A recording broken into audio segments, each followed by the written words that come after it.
Hey guys, it's Prince. Welcome back to another video, and this is Monday Morning Quarterback.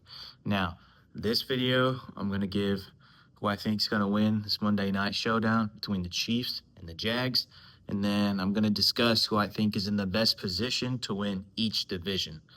Thank you, boys. Tap in and subscribe. Your brain wants to smoke, and let's jump into the video. Now, we only get one game for Monday night, but it's a fairly good one, on paper at least, between the Chiefs and the Jaguars. Now, I think if you're looking just at record, both teams are pretty solid. The Chiefs have been on a 2-game win streak. Jacksonville is 3-1 to start the season, which they haven't done in a while. It's been a while since they last started 3-1. Now, if you're looking at just the records, you'd want to say Jacksonville easy. You're like, oh, Jacksonville's 3-1. They'll easily get the win. However, out of all the teams with only one loss on the year, Jacksonville, to me, is the least convincing out of all of them. They don't look like a team that should be 3-1. I mean, you got Trevor Lawrence, who has struggled to throw the ball to Brian Thomas Jr., their best receiver, their wide receiver one. Thomas has been terrible. Like he's just between him dropping balls himself and just not getting the targets or the volume that he got last year. He's been awful. Same for Travis Hunter. They said they were putting him at wideout. Hasn't done much at wideout. I don't know if they'll make the switch for him this year or if they're just going to stick with him at wide receiver. I think we were all expecting Travis Hunter to be much better, but as of yet, he hasn't really exploded. He hasn't had the same skill set that he showed while he was at Colorado. Um, and Trevor Lawrence too, interesting career. I don't know why he's still in Jacksonville. I don't think he's the guy that's going to get them to the playoffs, or at the very least, get them in a place where they could feel like they're contenders. Um, he's inaccurate, doesn't, and then that whole coaching debacle between Coach Liam Cohen, and Trevor Lawrence a couple weeks ago, where Lawrence was just tapping him on the chest. Cohen was trying to get him to, hey, make this play. Lawrence went ahead and did something else. So I think when you have that kind of issues on offense, it's kind of hard to mask that, especially against an experienced Chiefs defense. I know that they started off rough, but they looked nice in that game against Baltimore. And against the Giants too. They eventually got it together. I think they started off rough, 0-2. It's never the way you want to go, but I think knowing the experience that the Chiefs have with Patrick Mahomes, with Kelsey, Chris Jones, Carl Laftis, like they've got just so many guys on their roster that it's just hard for me to bet against the Chiefs. So for this Monday night showdown, I'm gonna take the Chiefs over Jacksonville Jaguars. I think maybe the first half will be close, kind of like what we got with the Giants game. Just because the Jags defense have been able to kind of keep them in games and like make games competitive. But I just think the Chiefs offense, they've got too many weapons. I just don't think they'll be able to stop them. So I've got Chiefs winning this one against the Jags. Now, for your favorite segment, I started this last week. The CC, or the Clutch Cortex Player of the Week. Last week I gave it to Jackson Dart. I was hoping maybe he could come back and try to do the same thing again, be the first guy to win back to back. That did not happen. Yeah. Rough game for the Giants. It's a tough loss there. But without further ado, the Clutch Cortex Player of the Week is Jonathan Taylor. Now, only had 66 rushing yards. However, 3 rushing touchdowns. He had 3 scores. I think this is probably the best version we've seen out of Jonathan Taylor since that 2020-21 season, those first 2 years when he was in the league as a rookie, and then his sophomore season when he really exploded. Like he's got that explosiveness back. He's kind of dealt with some injuries. I feel like he's finally back to the form that we all wanted and expected out of him from those first 2 seasons. I mean, 3 touchdowns, hat trick. It's never easy to do, but he did it. The Colts are steamrolled the Raiders. So yeah, I feel like he had to have gotten the award for the Clutch Cortex Player of the Week.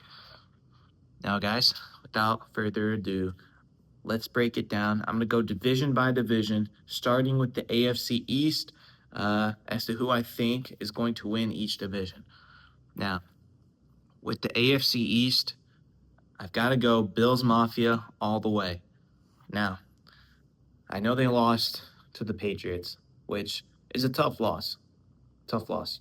You never want to lose that kind of a game, but I think that they are still the best team in the AFC East. I think the Patriots, they're on the right track, and they look like they're getting to a place where they could eventually make it back to the playoffs, but I don't think that's this year. I think Drake May and Mike Vrabel still need more time to develop together, but you have to give your hats off to Drake May and Mike Vrabel for being able to take down the Bills when I don't think anyone was really considering that going into this matchup. I certainly wasn't.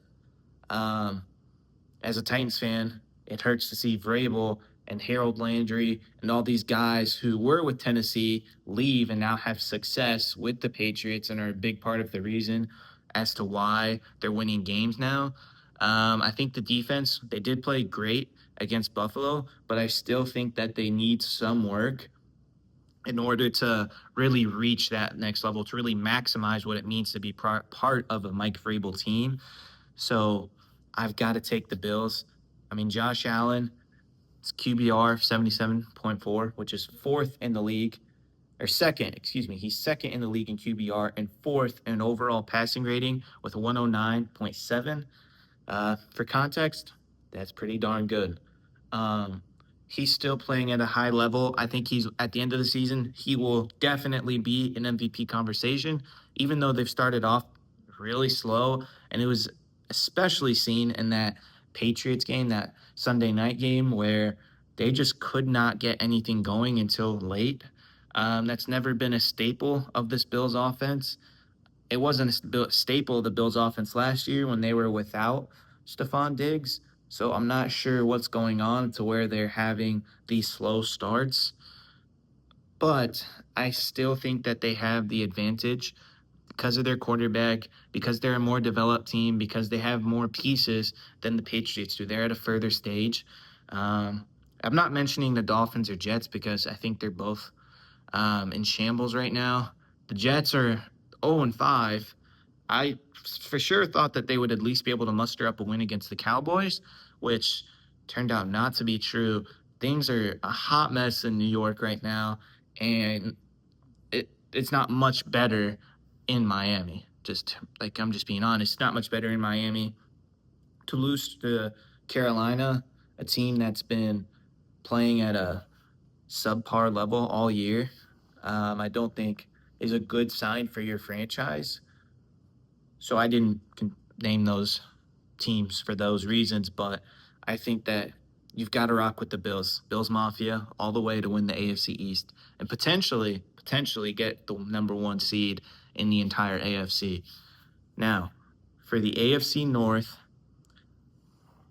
I don't like the saying this, but the Steelers, they just find a way to remain relevant, and I think they win the North. It's not only because of their record, but I think the Ravens are going through a lot right now in terms of injury.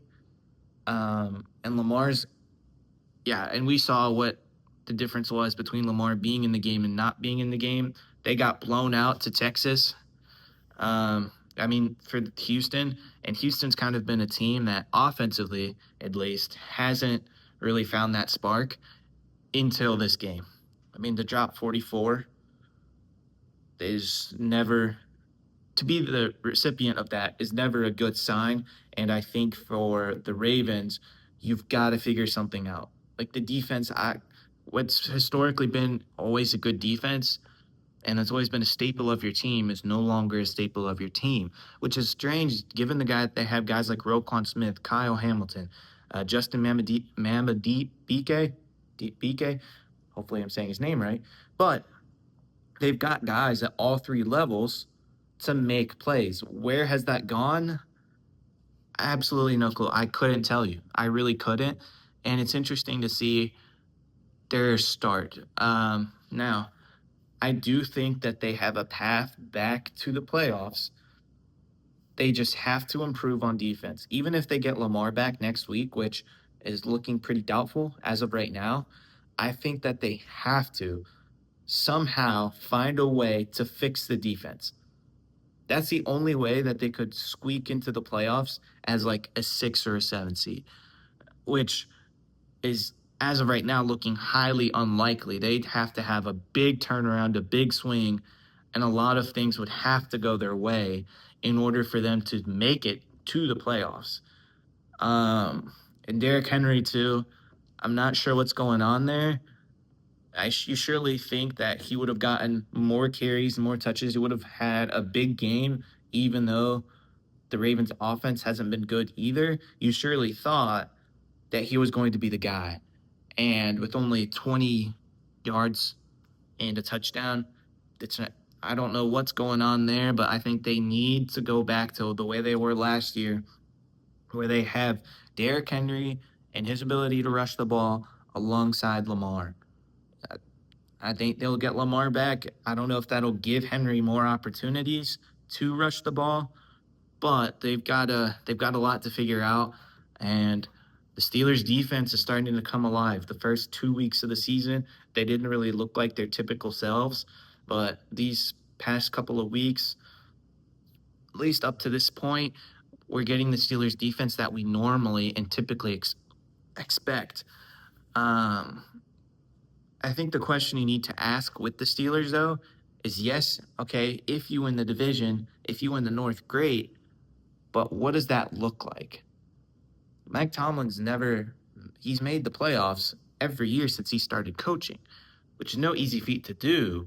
But the last like 6, 7, 8 years, all we've seen out of him is just squeak into the playoffs 10-7, 10-6, some record like that, make it into the playoffs only to lose in the first round or the second round. And if I'm Mike Tomlin, or Aaron Rodgers, given that this is his last year, that's not enough. If especially if you're Aaron Rodgers, like a guy who's had a Hall of Fame career, who will be in the Pro Football Hall of Fame, right? Surely you'd want more out of your team. And I feel like that I'm just expecting another 10-win season. They haven't shown me anything to where I could be like, maybe they'll take that next step and they'll get to the AFC Championship or they could be a Super Bowl contending team. I just think that they have things sorted out and they're not as injured and broken as Baltimore is. So I think that you have to go with the Steelers to win the division. And I didn't include the Bengals or the Browns. Browns have a whole quarterback drama situation. Dylan Gabriel played okay, um, but he's the truth is he just doesn't have that many weapons or much to work with in Cleveland. And Cincinnati just without Joe Burrow, this offense really has no identity. The whole team's built around your quarterback. They don't have much else going on for them, so you really can't consider them a contender without Joe Burrow. So that's why I didn't mention them. Now, moving on to the AFC South. Now, the South, I I never expected this at the beginning of the season, but the Indianapolis Colts have been playing on a whole nother level. Um, I don't think there's a team in the AFC South that could compete with them. They have been on an absolute roll. Daniel Jones, I mean, his stories, I think I got to give credit where credit's due, and Daniel Jones has by far been the most improved player of the year. From last year until this year, it's not even close. And to look at where his career started, like you're talking about a guy who was drafted with high expectations to replace Eli Manning, doesn't really do much his first year. He played okay, showed some promise. Things crashed for him afterwards, ended on a sour note in New York, bounced around as a backup, and has now found his way to the Colts, and they're 4-1. 4-1. They almost were 5-0. That game against the Rams, It's a tough way to lose that game, and simple mistakes led to that being a loss. But that was almost a win for them too. So you could very well argue that if they don't make those silly, dumb errors that they made in that Rams game, you could be looking at a team that's 5-0, that's undefeated. If you told me that they would be 4-1 up until this point of the season, I would have looked at you and just laughed and said, "What are you talking about? What on earth are you thinking to go ahead and put the Colts in that position or to say that they're going to have that record that year?" But they really have. I think Shane Steichen deserves some credit here for getting a quarterback, who has played well. Because I think, as if you're a Colts fan, then you know the quarterback carousel has been going round and round for the Colts for at least like 7, 8 seasons now. Like, it's been pretty bad. Really, since Andrew Luck, they haven't had a consistent guy at quarterback. And you're talking like 8 years now, 7, 8 years. It might be an exaggeration, but just put things in context. They haven't had that guy for a while. So for to get Daniel Jones and for him to be absolutely balling out game in and game out is incredible. I think it's good for Daniel Jones, to be that latest quarterback to redeem himself. Um, I mean, he's first in quarterback in rating in his QBR. He is first, and he's fifth in yards per game at just under 300. He's throwing about 298 a game. Absolutely incredible. Incredible. Um, I have to give credit where credit's due. And the Colts, by far, have been the biggest surprise of the season. And I can say that with full confidence. With full confidence. Now, the Jags and the Texans, I'm not really convinced by them. I think the Texans could make a wild card spot now that they've started to find their groove back on offense, and Nico Collins is starting to get the ball again. But I don't think that they could really compete in that. They got to figure out that run game for them. And the Jaguars, I'm not convinced by either. I think they've found ways to win, but I don't think you can do that all year long and maintain that level of success. So for that reason, I think I just have to give it to the Colts. Now, the AFC West. The West is the best division, I think, in the entire league right now. I mean, Chiefs, Broncos, Chargers, Raiders have been a flop. But other than that, you've got three teams who are all competing and could very well all make the playoffs. Now, I think for the AFC West, I have to go with the Chiefs. I think the Chiefs will reign supreme. I think they found their footing. They started off rough, like we mentioned earlier, that 0-2 season, that 0-2 start to your season is never a good thing. But they've wiped that. They've played at a high level since then. The offense is starting to click. Defensively, they're starting to get back to the level that we expect from Joe Spagnuolo. And I think they're clicking on all cylinders. And I trust their experience more than the Chargers and the Broncos. The Broncos, shout out to the Broncos, by the way, to be able to get a win like that. I think it's great for them. It's great for Bo Nix and Sean Payton, to continue to build that chemistry. And it shows that you're a legitimate team to watch out for. But yeah, I really have to go with the Chiefs. I think the Chargers need time to develop too, and they're on a 2-game losing streak in large part because their defense has absolutely collapsed. Um, I think a large part of that, probably the biggest part of that, is the loss of Khalil Mack. Now, they're lucky that Mack's not out for the entire year, but you've got to find a way to win without him. I mean, because they've come off of 2 tough losses. They got blown out by the Commanders, 27-10. And Jaden Daniels in his first game back was just slinging it wherever he wanted because no one was giving pressure. He was just doing whatever he wanted. And the offense was pretty slow too, didn't really get much going. So they got to figure out what they were doing the first 2 weeks in order for me to be convinced by them again. As for the Broncos, I think they're just a young team still. That's the only reason why I haven't named them. I think they still need more time to gel and work things out. Now, I'm going to move on to the NFC. We'll start with the NFC East. And even though this team lost yesterday, I still think that they have the best, well-rounded team, and they almost won their game yesterday. I gotta go with the Eagles. Fly, Eagles, fly. Give me the Philadelphia Eagles to win the East all day long. And I think the biggest reason is just their other teams in their division. The Giants, who looked like they could have a fresh slate under Jackson Dart and were up early on in the game against the Saints, ended up losing and didn't really do much after the first half. After those first couple of drives, they just went silent, and the Saints were just kind of able to do whatever they wanted, especially in that second half. So I think that you can't trust Jackson Dart and the Giants, at least not yet. He is 1-1 as a starter, but I don't know if you can trust him yet. I just don't think you can. The Cowboys, well, Dak Prescott is having a career year in terms of like numbers wise. He's having a great year. I just don't think you can trust that defense. Um, you simply can't. They don't really have much defensively. They don't have much going for them. They're pretty much in the bottom five in every category in yards allowed, in rushing yards allowed, passing yards, like in every single category, they're in the bottom half, if not top five, if not the worst. You just can't compensate for that. It doesn't matter how well you're doing offensively, even though they really are doing well.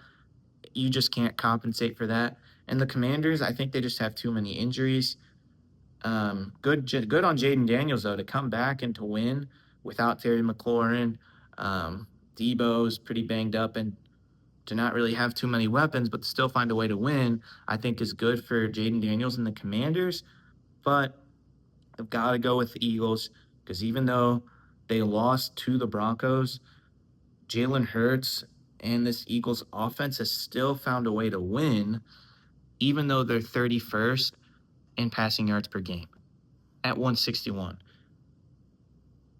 Now, typically, if that's how much you're throwing a game, you're probably not going to win too many football games, with the exception of the Eagles, who are 4-1, who have one of the best records in the entire league. How have they done it? Beats me. Beats me. But if it ain't broke, don't fix it. And they almost won that game against the Broncos. Tough loss, unfortunate loss, but that's just the truth. So I still have to rock with the Eagles. I don't think anything's going to change in the East where I'll change my mind towards the end of the season or even the middle of the season as we approach that halfway point. Now, for the NFC North, I've got to say, their week one loss kind of stunned me, and I was like, maybe they're not the team. I did overreact a little bit, but they have come back strong since then. Give me the Lions. The Lions are going to run it back into the division without Aaron Glenn and Ben Johnson, who are in some tricky situations with the Bears and Jets. I mean, Glenn's yet to win a game, and Johnson, his offense, maybe they found a spark, maybe not. We'll have to see when they get back from their bye week, if maybe that bye week is what they needed to kind of reset the offense and just get going on another level. But the trickery continues on offense. I don't know if you guys were watching the Lions game or if you've seen the play, but David Montgomery, the running back, right, threw a touchdown. Like, it doesn't get much better than that. And when you think they're out of plays, when you think there's no more trickery that could happen, there's no more trick plays. They somehow find another trick to pull out of the bag. How does Dan Campbell do it? I don't know. But with the offense, and this is a team that has Amon-Ra St. Brown, David Montgomery, Jahmyr Gibbs, Sam Laporta, and Jamison Williams, those two guys haven't really been targeted as much. They're still getting catches. They just haven't really exploded like they did last year. Yet, they're still playing at an elite level. Now, I think the thing to look out for with the Lions is their defense. They are a little questionable on defense. They do have Aiden Hutchinson, but outside of that, no one else has really kind of stepped up, especially in that secondary. That is a thing to look out for because they will be playing the Chiefs next week. And I think Patrick Mahomes could exploit that if he sees the opportunity to do so. So I think if you're the Lions, you've got to rally around Aiden Hutchinson on defense to get the job done, to make sure that you can win your division. Now, the Packers started off good, but their defense has kind of faltered since then, and it kind of came to a halting grind. I do believe in the Packers, and I do believe that they could be a Super Bowl contender at the end of the year. But with the loss to the Browns and then to tie at Dallas, a game where you were the favorites to win, not not a fan of that. A little skeptical of that. So that's why I can't put them at the number one spot to win the North. But they definitely will be a playoff team. I just think they need to get their defense back on track to the way it was in the first 2 weeks when Rashawn Gary was absolutely tearing up offensive linemen and getting to the quarterback at an insane rate during those first 2 weeks. I think that's what they need to get back to. And the Vikings and Bears, Vikings are just injured. I don't think Carson Wentz is doing the best he could. Um, but I don't trust. I mean, he's Carson Wentz, hasn't really played in a while, so I'll leave that at that. And the Bears, again, I just don't trust the Bears. This was a team that was supposed to be good, hasn't really lived up to expectations. They've shown flashes of the team they could be, but have yet to really display that to their full extent. They did against Dallas, but other than that Dallas game, haven't really done much. And Dallas doesn't have a defense. So I don't know how credible that game is when you're a team like Dallas and you traded your best player and you all of a sudden don't have any defensive talent or any promising prospects, young prospects on your defense. So I don't know how credible you could look at that victory and say, oh, the Bears are back. I just am not 100% convinced. Now moving on to the NFC South, and this one is pretty easy. Give me the Bucks all day long. Now I've been saying this to friends, family, whoever, since the season started, since preseason. I've been saying the Bucks are going to be a powerhouse this year, and they will be a team to look out for. They'll be a team to watch. Now, some people didn't really believe me. Some people were like, okay, but just left it at that. The Bucks have been absolutely amazing. Baker Mayfield, I think, needs to be in the MVP conversation. He's a name that hasn't really been mentioned, but if you watched that Seattle game, I think he made a very strong case as to why he should be in MVP conversation, or at the very least, he's flat out front runner for MVP. He played great throughout that entire game, and that last pass to I believe it was the passing touchdown. There's a minute left in the game. He has to scramble out of the pocket, right? Buys himself some time, looks around, throws it to Sterling Shepard for the touchdown, seal the deal, win the game. That was it was a great throw, a great catch. I don't have words for it because it was just an amazing play. And when you're playing at that high of a level, you deserve some recognition. And especially when you're in an underwhelming division as it is, Saints, not much going on there. Spencer Rattler, not playing good. They might start, what's his name? Their rookie cornerback soon. Blanking on his name, so I apologize. Should have looked that up. The Panthers, again, Bryce Young, the offense hasn't really done much. Teteroy McMillan's looked good, but outside of that, haven't really done much where I could be like they could give the Bucks a run for their money. And the Falcons, a team that I thought would be good, hasn't done good either. And that's very reflective on Michael Penix kind of struggling this year. So unless they turn things around, the Bucks are going to run away with the division. I don't really see anyone else. And let me just note, Emeka Ibuka has been incredible. I mean, you want to talk about Ohio State wideouts? This guy is phenomenal. He's by far been the best rookie.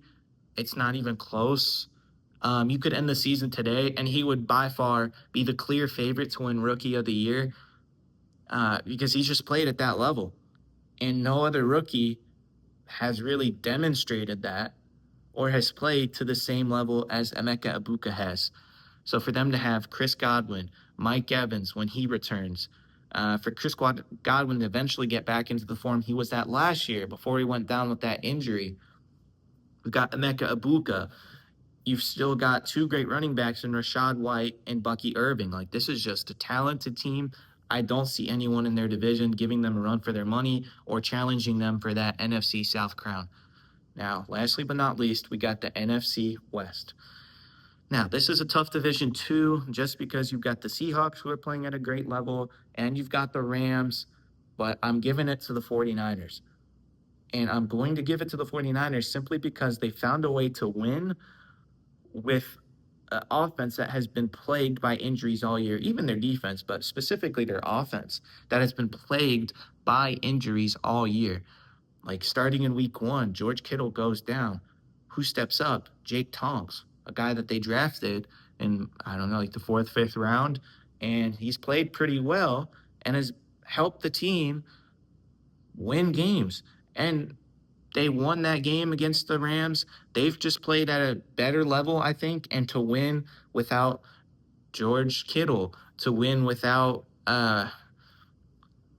Ricky Pearsall, to win without still haven't gotten Ayuk back. I don't know, haven't heard any news about him or when he will return, but to do that without Ayuk, the guy who was supposed to be your wide receiver one, to just do that but at a high level. And on defense, to not have Bosa, right? To lose a guy like Bosa, yet to still find ways to remain in games and stay competitive is like they deserve all the credit in the world. Now, I just want to make a note. Mac Jones, too. Mac Jones is playing great. He is playing like the white Jameis Winston. Like, to me, in my mind, he is a locker room guy who, if you need him to build morale around, he can do that. And he's okay with being on the bench. Not every quarterback is, not every player is. He's okay with being on the bench, coming out, being the guy for a game or two, then returning back to the bench. Not every guy is okay with that, with the exception of Mac Jones. He is one of the few. So I think he deserves a ton of credit there. But for the 49ers to be able to win without a lot of their key starters is huge. And McCaffrey's playing good too. Hasn't been injured yet. Knock on wood. Hopefully he doesn't get injured, but he's playing great too. So I have to give it to them. Uh, Another reason too, the Rams, for whatever reason, I don't know what's going on with Kyron Williams, but he doesn't seem to be the same explosive player that he was last year. I don't know if that's a bit of a rut that he's in, or if that's more of the offensive line and their failure to protect him or give him the room to run. But I don't think he's really played at the level that we expected him to. And the Seahawks, while they do have a good defense, I just can't trust that offense to shine through every time. So I think for that reason, I do have to give it to the 49ers to take the division.